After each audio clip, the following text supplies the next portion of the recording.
شروع اللہ کا نام لے کر جو بڑا مہربان نہایت رحم والا ہے۔ حامیم، یہ کتاب اللہ کی طرف سے نازل ہوئی ہے جو غالب ہے، حکمت والا ہے۔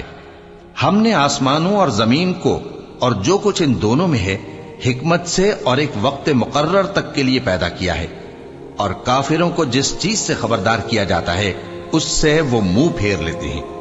کہو کہ بھلا تم نے ان چیزوں کو دیکھا ہے جن کو تم اللہ کے سوا پکارتے ہو؟ ذرا مجھے بھی تو دکھاؤ کہ انہوں نے زمین میں سے کون سی چیز پیدا کی ہے یا آسمانوں میں ان کی کوئی شرکت ہے؟ اگر سچے ہو تو اس سے پہلے کی کوئی کتاب میرے پاس لاؤ، یا تمہارے پاس علم انبیاء میں سے کچھ ہو تو اسے پیش کرو۔ اور اس شخص سے بڑھ کر کون گمراہ ہو سکتا ہے جو ایسے کو پکارے جو قیامت تک اسے جواب نہ دے سکے اور ان کو ان کے پکارنے ہی کی خبر نہ ہو۔ اور جب لوگ جمع کیے جائیں گے تو وہ ان کے دشمن ہو جائیں گے اور ان کی پرستش سے انکار کر دیں گے۔ اور جب ان کے سامنے ہماری صاف صاف آیتیں پڑھی جاتی ہیں تو کافر حق کے بارے میں جبکہ وہ ان کے پاس آ چکا کہتے ہیں کہ یہ تو کھلا جادو ہے۔ کیا یہ لوگ کہتے ہیں کہ اس پیغمبر نے اس کو از خود گھڑ لیا ہے؟ کہہ دو کہ اگر میں نے اس کو اپنی طرف سے بنایا ہو تو تم اللہ کے سامنے میرے بچاؤ کے لیے کچھ اختیار نہیں رکھتے۔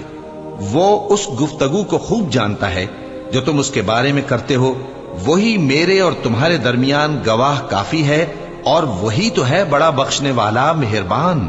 کہہ دو کہ میں کوئی انوکھا پیغمبر نہیں ہوں، اور میں نہیں جانتا کہ میرے ساتھ کیا سلوک کیا جائے گا اور تمہارے ساتھ کیا کیا جائے گا۔ میں تو اسی کی پیروی کرتا ہوں جو مجھ پر وحی آتی ہے، اور میرا کام تو علانیہ خبردار کرنا ہے۔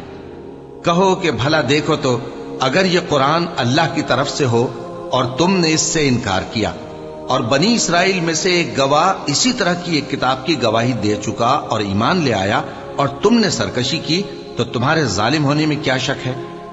بے شک اللہ ظالم لوگوں کو ہدایت نہیں دیتا۔ اور کافر مومنوں کے متعلق کہتے ہیں کہ اگر یہ دین کچھ بہتر ہوتا تو یہ لوگ اس کی طرف ہم سے پہلے نہ دوڑ پڑتے، اور جب وہ اس سے ہدایت یاب نہ ہوئے تو کہیں گے کہ یہ تو پرانا جھوٹ ہے۔ اور اس سے پہلے موسیٰ کی کتاب تھی، لوگوں کے لیے رہنما اور رحمت، اور یہ کتاب عربی زبان میں ہے اس کی تصدیق کرنے والی، تاکہ ظالموں کو خبردار کرے اور نیکوکاروں کو خوشخبری سنائے۔ جن لوگوں نے کہا کہ ہمارا پروردگار اللہ ہے، پھر وہ اس پر قائم رہے تو ان کو نہ کچھ خوف ہوگا اور نہ وہ غمناک ہوں گے۔ یہی اہل جنت ہیں کہ ہمیشہ اس میں رہیں گے، یہ اس کا بدلہ ہے جو وہ کیا کرتے تھے۔ اور ہم نے انسان کو اس کے والدین کے ساتھ بھلائی کرنے کا حکم دیا۔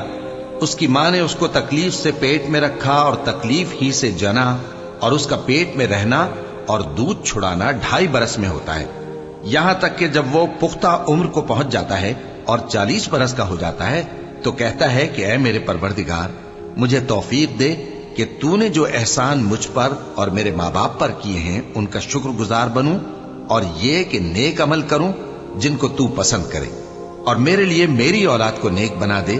میں تیری طرف رجوع کرتا ہوں اور میں فرما برداروں میں ہوں۔ یہی لوگ ہیں جن کے اعمال نیک ہم قبول کریں گے اور ان کے گناہوں سے درگزر فرمائیں گے، اور یہی اہل جنت میں ہوں گے۔ یہ سچا وعدہ ہے جو ان سے کیا جاتا تھا۔ اور جس شخص نے اپنے ماں باپ سے کہا کہ میں تم سے بیزار ہوں، کیا تم مجھے یہ بتاتے ہو کہ میں زمین سے نکالا جاؤں گا، حالانکہ بہت سی قومیں مجھ سے پہلے گزر چکی ہیں؟ اور وہ دونوں اللہ کی جناب میں فریاد کرتے ہوئے کہتے تھے کہ کمبخت، ایمان لا، اللہ کا وعدہ سچا ہے۔ تو کہنے لگا یہ تو پہلے لوگوں کی کہانیاں ہیں۔ یہی وہ لوگ ہیں جن کے بارے میں جنوں اور انسانوں کی دوسری امتوں میں سے جو ان سے پہلے گزر چکی عذاب کا وعدہ تحقیق ہو گیا۔ بے شک وہ نقصان اٹھانے والے تھے، اور لوگوں نے جیسے کام کیے ہوں گے ان کے مطابق سب کے درجے ہوں گے۔ غرض یہ ہے کہ اللہ ان کو ان کے اعمال کا پورا بدلہ دے اور ان کا نقصان نہ کیا جائے گا۔ اور جس دن کافر دوزخ کے سامنے کیے جائیں گے تو کہا جائے گا کہ تم اپنی دنیا کی زندگی میں لذتیں حاصل کر چکے اور ان سے لطف اندوز ہو چکے، سو آج تم کو ذلت کا عذاب دیا جاتا ہے۔ یہ اس کی سزا ہے کہ تم زمین میں ناحق غرور کیا کرتے تھے، اور اس کی کہ بد کرداری کرتے تھے۔ اور قوم عاد کے بھائی ہود کو یاد کرو کہ جب انہوں نے اپنی قوم کو سرزمین احقاف میں خبردار کیا اور ان کے آگے اور پیچھے سے خبردار کرنے والے گزر چکے تھے کہ اللہ کے سوا کسی کی عبادت نہ کرو، مجھے تمہارے بارے میں بڑے دن کے عذاب کا ڈر لگتا ہے۔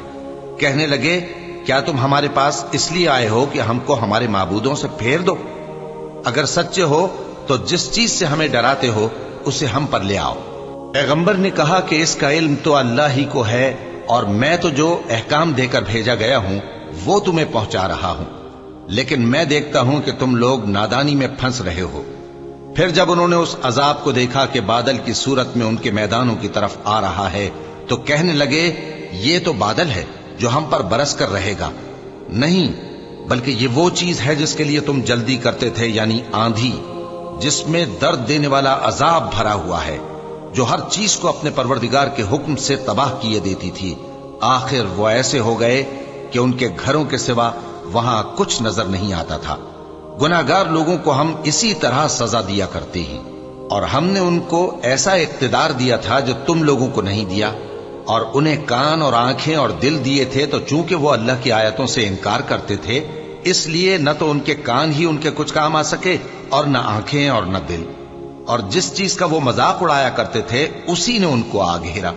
اور اے مکے والو، تمہارے ارد گرد کی بستیوں کو ہم نے ہلاک کر دیا، اور بار بار ہم نے اپنی نشانیاں ظاہر کر دیں تاکہ وہ رجوع کریں، تو جن کو ان لوگوں نے اللہ کا قرب حاصل کرنے کے لیے معبود بنایا تھا انہوں نے ان کی کیوں مدد نہ کی، بلکہ وہ ان سے گم ہو گئے، اور یہ ان کا جھوٹ تھا اور یہی وہ افترا کیا کرتے تھے۔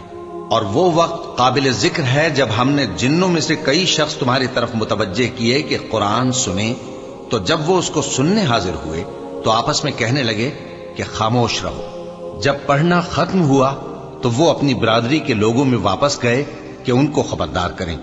کہنے لگے کہ اے قوم، ہم نے ایک کتاب سنی ہے جو موسیٰ کے بعد نازل ہوئی ہے، جو کتابیں اس سے پہلے نازل ہوئی ہیں ان کی تصدیق کرتی ہے اور سچا دین اور سیدھا رستہ بتاتی ہے۔ اے قوم، اللہ کی طرف بلانے والے کی بات کو قبول کرو اور اس پر ایمان لاؤ، اللہ تمہارے گناہ بخش دے گا اور تمہیں دکھ دینے والے عذاب سے پناہ میں رکھے گا۔ اور جو شخص اللہ کی طرف بلانے والے کی بات قبول نہ کرے گا تو وہ زمین میں اللہ کو عاجز نہیں کر سکے گا، اور نہ اس کے سوا اس کے حمایتی ہوں گے۔ یہ لوگ کھلی گمراہی میں ہیں۔ کیا انہوں نے نہیں سمجھا کہ جس اللہ نے آسمانوں اور زمین کو پیدا کیا اور وہ ان کے پیدا کرنے سے تھکا نہیں، وہ اس بات پر بھی قادر ہے کہ مردوں کو زندہ کر دے؟ ہاں، کیوں نہیں، وہ ہر چیز پر قادر ہے۔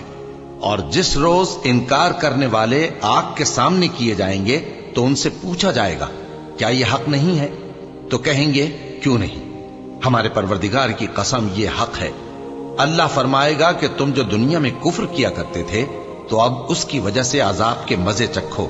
پس اے نبی، جس طرح اور عالی ہمت پیغمبر صبر کرتے رہے ہیں اسی طرح تم بھی صبر کرو، اور ان کے لیے عذاب جلدی نہ مانگو۔ جس دن یہ اس چیز کو دیکھیں گے جس کا ان سے وعدہ کیا جاتا ہے تو یہ خیال کریں گے کہ گویا دنیا میں رہے ہی نہ تھے مگر گھڑی بھر دن۔ یہ قرآن پیغام ہے جو پہنچایا جا چکا، سو اب وہی ہلاک ہوں گے جو نافرمان تھے۔